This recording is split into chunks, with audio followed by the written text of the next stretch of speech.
Hey there, and welcome to Hazel Radar. I'm Hazel, and today I'm going to be doing a video on your friendly neighborhood Spider-Man.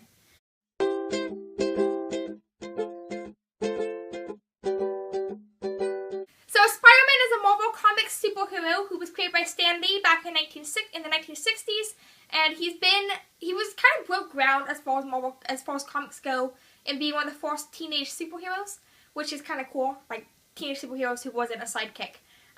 But yeah, so first we're going to talk a little bit about Spider-Man himself, and then more about Peter Parker, which is his secret identity, and just kind of talking about Spider-Man. And yeah, this video is kind of, I decided to make this video because of the new Spider-Man film that's going to be coming out in July, Spider-Man Homecoming, and this is the first Spider-Man movie that Marvel Studios has been able to do, which I'm really excited for. It means he gets to interact with Avengers, and Tony Stark is going to be in the movie as well, as kind of a supporting character, it seems. Almost a mentor, which is an interesting thing, and we'll get into that more in the video later. So first we're going to talk about Spider-Man's powers and what powers he kind of has. He has superhuman speed, strength, and agility, and like he's definitely nowhere as fast as Quicksilver, or if you're not much of a Marvel person, he's not quite as fast as the Flash, definitely not as fast as the Flash. But he is a little bit faster, stronger, and more agile than like your typical human would be. He also has the ability to cling to most surfaces, kind of like how spiders can walk on walls. He can climb up walls most of the time. I mean, the Wikipedia page really said most surfaces, so I'm not quite sure what that means, but most surfaces apparently, not all surfaces. Maybe I'll do a video on that later. Anyways, but yeah, so, and he also has this thing called the Spidey sense, so you can kind of tell when danger's nearby, and that's just, I don't know how to describe it really, it's just the Spidey sense. And if you watch the Ultimate Spider-Man cartoon, they kind of, I mean, that's a comedic thing. Yeah, anyways, now on to Peter Parker himself more. Peter Parker is the secret identity of Spider-Man, is who he was before he got all these powers. I mean, he still is Peter Parker, but to the public, he's known as Spider-Man. He's climbing on walls and shooting webs and doing all that cool stuff. Marvel really broke ground on the whole teenage superhero thing, because up until this point, teenagers who were superheroes were used sidekicks in comics, and Spider-Man was kind of the first of his kind, the first teenage superhero that wasn't a sidekick. He was his own protagonist, he was his own hero. He didn't have a mentor hero, I guess, so much. I mean, in this new Spider-Man Homecoming movie, Tony Stark is kind of acting as a mentor, it seems, to Spider-Man. And I'm kind of hoping that this movie's going to show him that he does need the help, but he also doesn't need the help. He's able to function on his own as a superhero without being a sidekick. And I mean, yeah, it's different because Tony Stark's kind of acting as a mentor to him, but I don't think Spidey's his sidekick in any way, shape, or form. It's very different though. Anyways, though, yeah. So he really, he was the first character of his kind, a teenager to be working on his own as a superhero, fighting crime, saving people, without that superhero mentor. He was a sidekick to them, and that is a really important part of his character too, because there's a learning curve to him. So unlike Robin, who had Batman, or Bucky, who had Cap, yes, Bucky would be a teenage sidekick to Cap. That's a whole nother story though. So, anyways, but yeah, so he didn't have a mentor. He didn't have his Batman or his Cap. He didn't have a mentor really. He was just figuring things out on his own. That's just so integral to his character. He had to learn a lot of difficult lessons working on his own, and learn all these lessons that a lot of times the sidekicks learn from their mentors. And it gave a really great plot point, as well as the fact that he was a teenager. He had to deal with all these other struggles you have in your teenage years, like high school and dating and pimples and yeah, all that kind of stuff. So yeah, and then let's see. So now I'm going to talk a little bit more about the background, the backstory to Spider-Man, which really is quite sad in my opinion. It's quite possibly one of the sadder backstories I've heard. There's some pretty sad ones out there too. I mean, a lot of superheroes' parents are killed when they're young.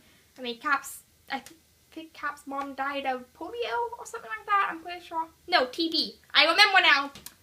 Cap's mom died of, like, TB, and all these other superheroes had parents that died, but, like, okay, we're just gonna dive right into Spidey's backstory. So Spider-Man is an orphan. Peter Parker, I'm gonna refer to as Peter Parker because I feel like, that's who he is. So Peter Parker was an orphan, his parents died. I can't remember how they died, but they died. Other people probably know how they died, I forget. Anyways, though, he's an orphan, though. He was raised by his Aunt May and Uncle Ben, and they were great caregivers. He had a pretty good life going for him and all that kind of stuff. And he went on a field trip with his school and got bit by a radioactive spider. And that gave him superpowers. And so when he first became Spider-Man, when he first had superpowers, he kind of decided, I'm just using these powers to protect myself and my family. That's it. I'm not really protecting other people. I'm in it for myself and my family. I'm only going to use my powers to save my family. That's it. And so, of course, he's kind of walking down the street. I don't paraphrase it here, but he witnesses a burglary happening. And he doesn't take action. He doesn't stop the burglar, even though he's well within his powers to do so. Like, he has the ability to stop this burglar, but he just doesn't. It doesn't affect him. He's just going to keep on walking. And so that kind of happens, and he's still going on with his life. And then his Uncle Ben dies, and that's an integral part of his story. That's a very important part of his character. His Uncle Ben's death is a turning point in his life. And his uncle was killed by a burglar, and a burglary gone wrong.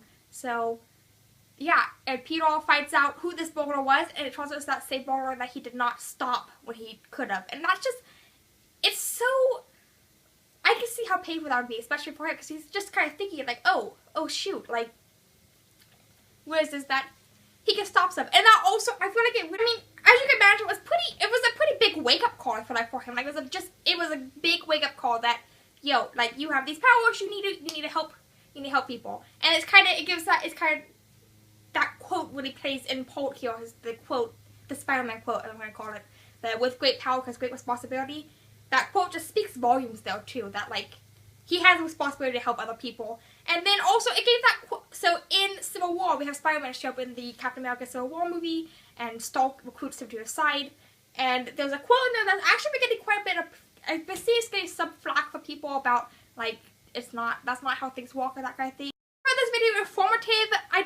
As I said already, I decided to do this video because of the new Spider-Man movie coming up. Spider-Man Homecoming is coming out in July. I hope you guys are excited as I am about this movie, because I am seriously pumped for it. I'm so excited.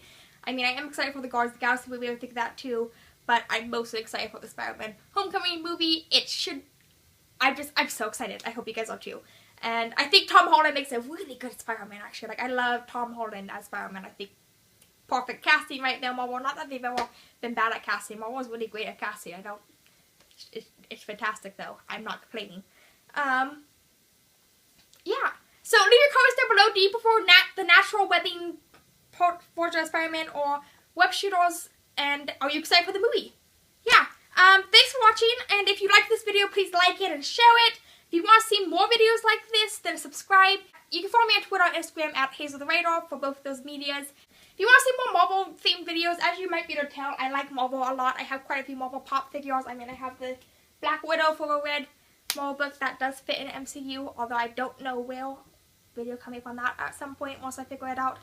But yeah, and if you want to see more videos, just in general from me, then subscribe down below. And thanks for watching. Bye!